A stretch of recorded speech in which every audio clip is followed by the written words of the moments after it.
my name is Nikki. Welcome back to An Artist Travels, the channel where we discuss all things writing, acting, and just artistic in general. Today I'm going to be writing in the style of J.R.R. Tolkien. Yes, I am, baby.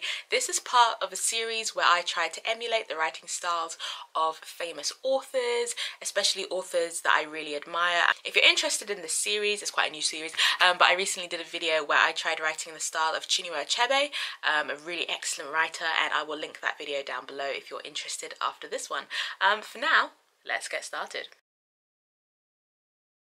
Obviously, Tolkien wrote a lot of books, but for the sake of this video, I'm going to go with the style that I see at the beginning of The Fellowship of the Ring. I've recently finished The Fellowship of the Ring and watched the movie. If you haven't seen that, please click down below. I will link that. But yes, so this is going to be what we're going to go with to ascertain his style. Why not, mate? Why not? Why not? When Bilbo Baggins of Bag End announced that he would shortly be celebrating his 11th birthday with a party of special magnificence, there was much talk and excitement in Hobbiton. Bilbo was very rich and very peculiar, and had been the wonder of the Shire for 60 years, ever since his remarkable disappearance and unexpected return. The riches he had brought back from his travels had now become a local legend, and it was popularly believed, whatever the old folk might say, that the hill at Bag End was full of tunnels stuffed with treasure. And if that was not enough for fame, there was also his prolonged vigour to marvel at. Time wore on, but it seemed to have little effect on Mr. Baggins. At 90, he was much the same as 50. At 99, they began to call him well-preserved, but unchanged would have been nearer the mark. There were some that shook their heads and thought this was too much of a good thing. It seemed unfair that anyone should possess, apparently, perpetual youth, as well as, reputedly, inexhaustible wealth. It will have to be paid for, they said. It isn't natural, and trouble will come of it. But so far, trouble had not come, and as Mr. Baggins was generous with his money, most people were willing to forgive him his oddities and his good fortune. He remained on visiting terms with his relatives, except, of course, the Sackville Bagginses, and he had many devoted admirers among the hobbits of poor and unimportant families. But he had no close friends, until some of his closer cousins began to grow up. The eldest of these, and Bilbo's favourite, was young Frodo Baggins. When Bilbo was 99, he adopted Frodo as his heir, and brought him to live at Bag End, and the hopes of the Sackville Bagginses was finally dashed. Bilbo and Frodo happened to have the same birthday, September 22nd. "You had better come and live here, Frodo, my lad," said Bilbo one day, "and then we can celebrate our birthday parties comfortably together."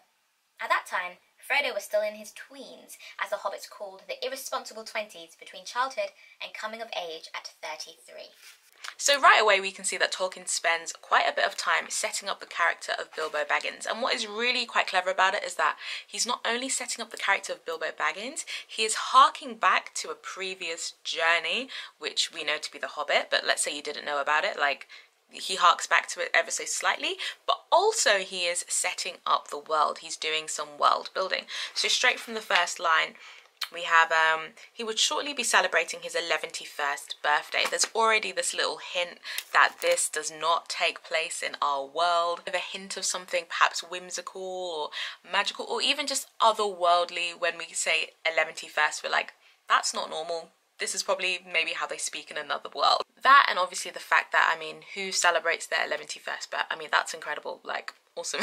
We have a lot of adjectives here. His remarkable disappearance and unexpected return with a party of special magnificence. The writing is very flamboyant, it's very full, it's very, I want to call it, it's going to sound weird, but like a feast. Yeah, it's like a literary feast. There's just a lot. It's just very flamboyant writing, you know. You find some prose that sometimes is very short, very straightforward, but Tolkien really likes to elaborate on the details. He also takes on the voices of the other characters. For example, the hobbits who come in, we have, for example, they began to call him well-preserved in italics and unchanged, and it's almost, having that in italics almost makes you hear someone else say those words, if that makes sense. So he kind of embodies these characters, and he flips between embodying these characters, telling you the story as the narrator, and getting into Bilbo's head, which is pretty cool. That's like 3 levels in the opening paragraph. Another thing he does to get into the heads of these hobbits is use parentheses. So we have like the brackets for apparently and reputedly. And then again, we have this narrator who's very clearly in control of the story, because whilst the hobbits are saying trouble will come of it, the next paragraph starts, but so far no trouble had come. So I think later on in the book it kind of changes actually. I would say the descriptions that go on for a really long time become a little bit more formal, but for now, this is why I like the word feast, because you can invite a friend for a feast and tell them a story over a feast, right, by the fireside, and you would still be informal with your language, but you would still spin a tale. We hear little pieces and phrases of the slang and the language they would use, for example tweens and that kind of thing. So I think there's like a really nice mix of like, here's our central character, here's our protagonist Frodo, and then we're going to zoom out a little bit and look at the things in his life around him. So all of that is a lot, and that is what we're going to try and capture in this writing. I'm going to set a timer for 30 minutes. Obviously I'm not going to be writing The Fellowship of the Rings in 30 minutes, but I'm going to rewrite a fairy tale. Goldilocks would be really fun. Should we do Goldilocks? Let's do it, let's do it. Once upon a time, there was a little girl named Goldilocks. She went for a walk in the forest. Pretty soon, she came upon a house. She knocked, and when no one answered, she walked right in. At the table in the kitchen, there were 3 bowls of porridge. Goldilocks was hungry. She tasted the porridge from the first bowl. "This porridge is too hot," she exclaimed. So, she tasted the porridge from the second bowl. "This porridge is too cold," she said. So, she tasted the last bowl of porridge. "Ah, this porridge is just right," she said happily, and she ate it all up. After she'd finished eating the 3 bears' breakfast, she decided she was feeling a little tired. So, she walked into the living room, where she saw 3 chairs. Goldilocks sat in the first chair to rest. If Tolkien was writing this, like, this is moving way too fast. Tolkien's gonna take the time to set up Goldilocks, to set up the world. I have no idea what the world is from here. What world is this? I'm gonna rewrite this in the style of Tolkien. See y'all in a bit.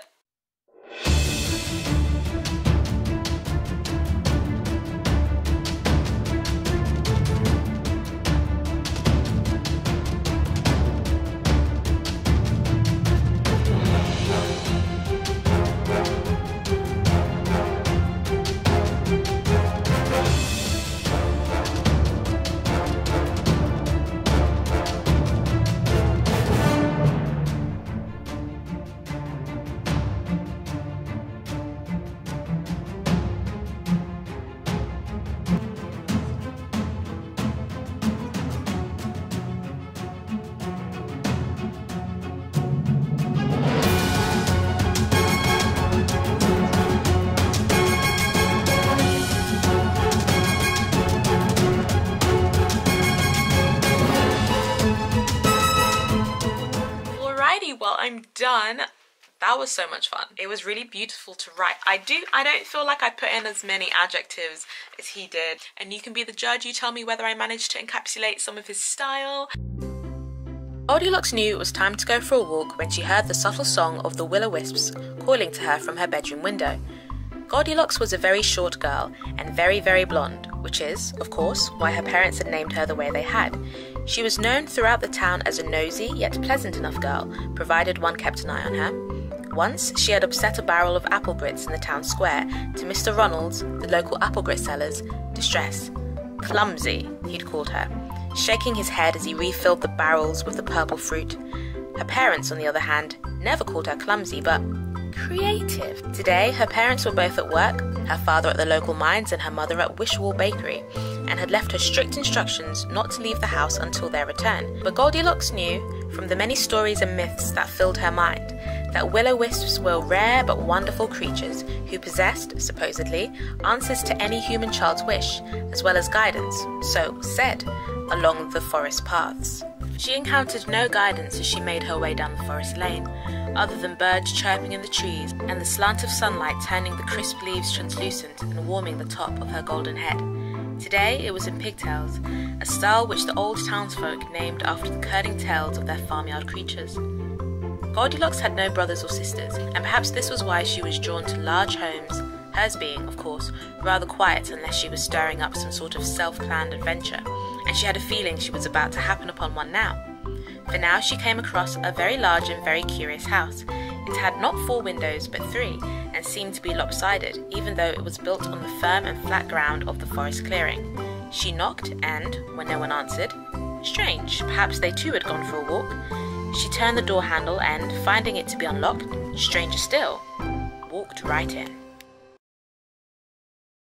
From line 1, a bit like Tolkien talks about the whole like 11th birthday, I kind of mentioned the will-o'-the-wisp, so we have an idea of like this kind of whimsical world that's outside of her bedroom window, or that she just exists in general, the world of the story.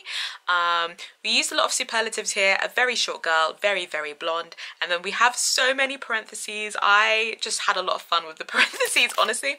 I don't write with a crazy amount of parentheses, so I went perhaps a little bit overboard. I definitely did more, I think, than Tolkien did in his section, but it's okay.